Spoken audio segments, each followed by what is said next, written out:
What's up, guys? It's your boy Dre J back at you again. I know it's been a while since I've made a video, but I'm making another one tonight. How's everybody doing? Hope everybody's doing well. Hope everybody had a great Christmas, good holidays, stayed safe. Hopefully, we didn't spend too much money. Hopefully, we saved a little bit going into the New Year's. I know me myself personally, it was one of my goals to spend less money than I did last year going into New Year's because last year me was totally different situation. Uh, but this year I did well. I didn't go crazy on Christmas gifts. I did a little bit, but it came out good.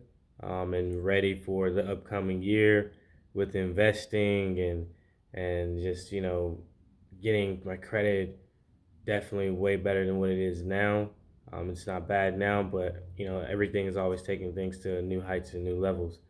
Um, but one of the things I did want to talk to you guys about today is I made this beginner's guide to understanding credit for those who maybe don't understand credit enough, or new to credit, or they just been scared of credit and have some mixed feelings about credit and what it is and what it does.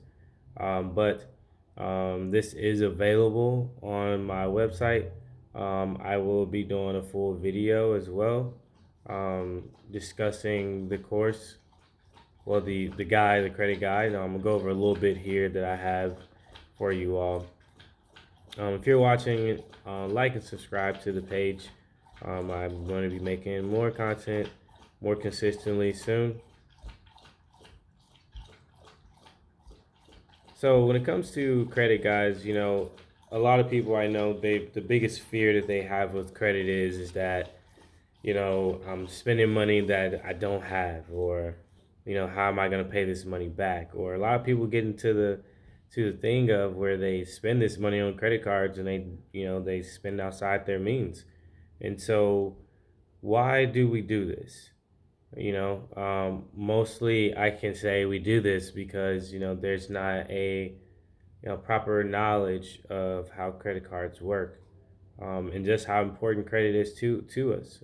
It has not been explained to us, in the Black community, especially growing up, on the power of credit and how you can build credit for your children before they even turn 18 and even have to go out into the world and learn about credit card applications and things like that. Because I can say for myself that I didn't fully understand what credit was until way after I had finished college. you know and just to give some insight as to how you can set up your child for success when it comes to credit. you know and when your child is born, you have their name, social security, whatever.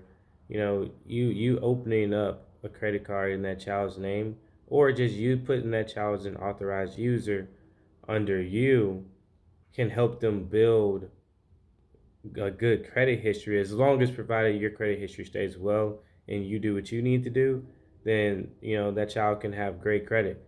But a lot of times, some people, they do things they shouldn't do with other people's credit because it's a good score. But we're not talking about those people. We're talking about the responsible people who are trying to secure a financial future for their children going forward, and even just for themselves in general. Um, but credit is not scary, guys. It's something, a tool that can be used. If used correctly, it can be used to benefit you in ways that can unlock your financial dreams. Um, so let's just get into it. Um, what is your credit score made of, right? So it's made up of five things: payment history, utilization rate, credit history length, credit mix, and new credit, right? So the percentages of your credit, of those five categories, is made up of: your payment history is made up of 35% of your overall score. So 35% of, if say you have a 580 credit score, 35% of that credit score is taken into account how frequently you have paid your bills on time. So That's one of the biggest things that we can look at when it comes to fixing your credit before you go and even pay anyone else money to go and fix your credit and you need help. Look at what your on time payment percentage is, right? Download free Credit Karma. If you don't know what your credit score is, download free for creditkarma.com and you can go in there, you can access your credit score for free. If you want a little bit more in depth and detail and reports from all three bureaus, then you can pay $24.99 for Experian.com. Either one option works perfectly, but free Credit Karma, like I said, it's free. You can do that right now. But go on there and check your on time, your payment history, right? If your payment history is below 99%, then you will definitely start seeing a significant impact in your credit score, all right?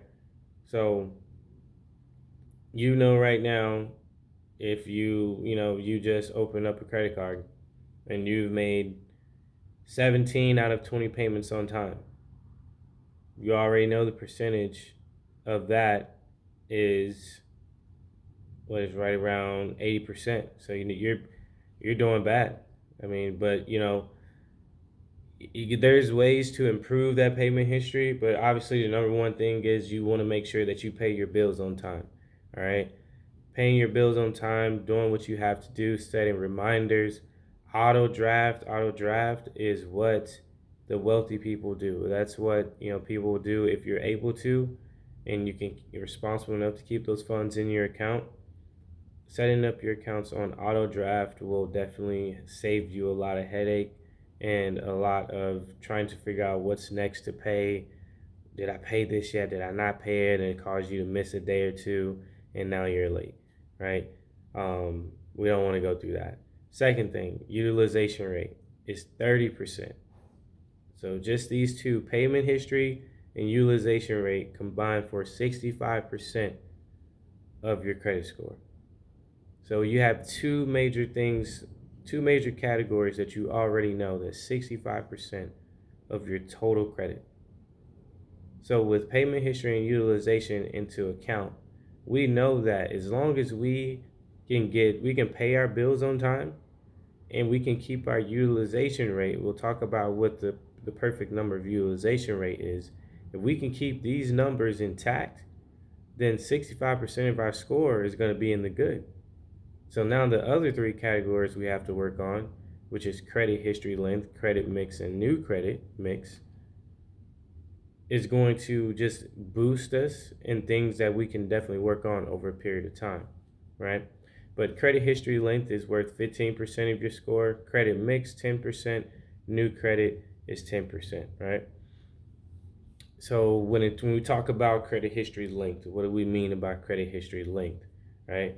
So when we talk about credit history length, we're talking about how long that you have established credit, right? Some of us have been told, no credit means good credit. No credit does not mean good credit. No credit is the same as bad credit in the credit world. If you've always paid cash for things, been a big proponent of cash, kudos to you, that you don't have any bills, you don't have any note or anything like that. But when it comes down to wanting to purchase a car, get an apartment, get a home, banks want to see that even still you have this cash, unless I hope it's documented, because even not, the bank is going to want to see where your income coming from. They want to see that you're responsible enough to handle large loans, right? Like I said, if you're paying cash for things, then hey, kudos to you. But most people like myself, I will be using, the aid of the bank in order to get that. And your credit history length and combined with the credit mix of type of different loans that you have, what's in your credit profile is key as well. A lot of people don't talk about your credit profile. It's more than just a credit score that goes into how you get approved for things. It's what's involved inside of the whole package, right? There can be a person with a 620 credit score and a person with the 660, right? The 660 credit score in theory could be worse than the 620. If the 620 doesn't have any hard inquiries, 99% payment history, utilization rate is 30%, credit history length is 5 years. But the 660, it has, four hard inquiries, a collections account, 98% payment history, and it's at 40% utilization. You know, Again, like I said, it's all about what's in the meat and the body of said credit. Okay. But that's just a brief overview, like I said, of what's exactly inside of our credit. So hopefully we understand what our credit score is comprised of and how we can understand where we're getting these numbers and how they're factoring in the overall credit score. Okay. Now, the next thing I wanted to talk about with you guys is your utilization rate, right? So the utilization rate, and I'm gonna give you a personal story of mine. 3 years ago, I did not have the best of credit. I got my first credit card. I had a credit score of 767, and I did not understand credit cards at all. I got a credit card of $2,000 limit, and needless to say, I spent that in no time, like less than 2 months. Did not understand how credit utilization and paying minimum payments and things like that worked. So it affected me tremendously. Brought my credit down to a 580 at one point. So what I did was I went and applied for a Capital One card. Got a Capital One card, and I just paid the minimum payments of $25, for like the next 6 to 8 months. Credit score went up, right? And what I realized at that time, which I know actually what it was, is that your utilization, if you have high balances on your credit cards, that right there alone is going to pull your score down, 10 to 15 points each percentage. Each 10% that it goes up, it's going to pull your credit down. If you have $10,000 in credit available and you're using 80% of your credit, and you had a 690 when you got this $10,000 in credit, when you get your credit report, more than likely your credit is going to be down to probably about 590, 600. It's going to drop tremendously. So if you can control, like I said, the utilization rate, which most websites and most credit lenders recommend that you keep your utilization rate to under 30%. Ideally, the range you want it in is 2 to 10%. Keeping your utilization between 2 to 10% will ensure that you consistently build those scores and that rapport with those credit companies, and your credit score will reflect, and the body of your credit will also be reflected upon that as well. Um, and it's also will help you when it comes to getting increases in credit. If they can see responsibly that you keep your utilization low, then it doesn't seem as if you're overextended or strapped for cash or strapped for income that you don't have. Because, like I said, when it comes to credit companies, you don't want to seem as if you need more money than what they're giving you. They want to see that the amount is there in your possession and is available to spend, but they do not want you to actually spend it. They penalize you for spending more of it, which is why there's a strategy which you can increase the limit of your credit cards. And let's say, let's do the math here. We're doing all this live because, like I said, I wanted to show you guys, exactly um, how I think and what I do. I like to do everything in the moment. I don't like to do things pre-recorded and stuff like that. So we're gonna go. Let's say you have $40,000 in available credit, right? So then we're gonna do 15% of 40,000. That's $6,000.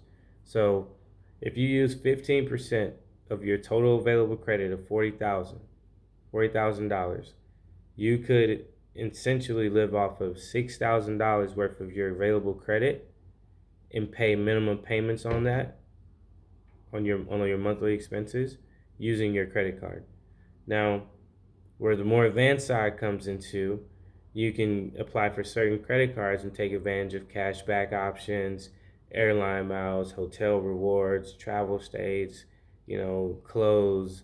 It's a bunch of different things that you can take advantage of that can help you even earn more money by using other people's money. Okay? So I don't want to stop there, guys, but like I said, this credit guide is available on my website on www.johnsonmanagement.org. It is available there. If you want to go on there, it is in the product page. It's available. I have plenty of copies available for you guys. If you do need some help and you want to understand further about your credit and you want me to teach you a little more, or just have any general questions, feel free to email me. My website and my email address will be in the description down below. If you like what you're seeing too, guys, please like and subscribe to the channel. As always, thank you guys for your time, and I'll see you next time. Peace.